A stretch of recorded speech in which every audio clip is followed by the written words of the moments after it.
সঠিক নিয়মে খোলার জন্য যে কাজটি করতে হবে, প্রথমে আপনাকে টিকটক অ্যাপ্লিকেশনটি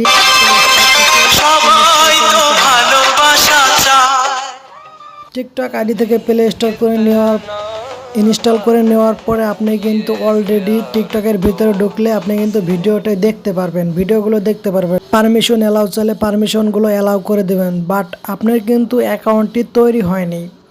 এই অ্যাকাউন্টটি তৈরি করার জন্য যে কাজটি করতে হবে সেটা হলো আপনাকে এই অপশনে আসতে হবে। এইখান থেকে আপনারা দেখতে পাচ্ছেন যে এই যে প্রোফাইল অপশন দেখা যাচ্ছে, এই প্রোফাইলের অপশনে ক্লিক করবেন। প্রোফাইলের অপশনে ক্লিক করার পরে আপনারা সঠিক নিয়মে 3টা ওয়ের মাধ্যমে কিন্তু আপনারা সাইন ইন করতে পারেন, মানে খুলতে পারেন টিকটক আইডি। প্রথমে দেখতে পাচ্ছেন যে ইউজ ফোন অর ইমেল, তারপরে কন্ট্যাক্ট উইথ আওয়ার গুগল এবং ফেসবুক।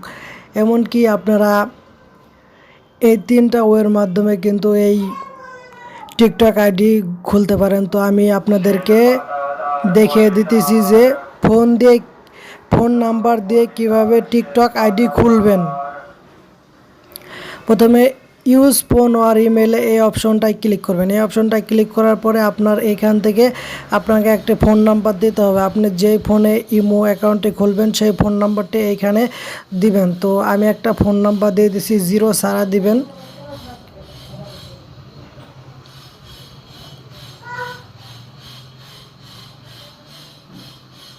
এখান থেকে সেন্ড অপশনে ক্লিক করবেন। সেন্ড অপশনে ক্লিক করলে আপনাকে একটা SMS করে ওটিপি নেবে তারা। এই ওটিপি দিয়ে আপনারা কিন্তু ভেরিফিকেশন করে অ্যাকাউন্টটি তৈরি করতে পারেন। এখানে আপনার পিনটি দিতে হবে, ওই নাম্বারে পিন যাবে, পিনটি দিতে হবে। পিন দিলেই আপনার অ্যাকাউন্টটি ভেরিফাইড হয়ে যাবে। আপনার কোডটি হলো 14334 আবার বলছি, দেখেন এইখানে যদি আপনার কল আসলে যে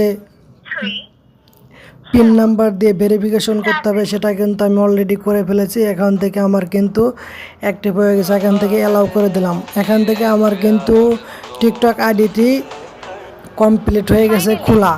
টিকটক আইডিটি অলরেডি কমপ্লিট খোলা। দেখেন আমার কিন্তু এখানে একটি প্রোফাইল অপশন চলে আসে। এই প্রোফাইলটি কীভাবে সেট আপ করবেন সেটাই আপনাদেরকে পরবর্তী ভিডিওতে দেখাবো।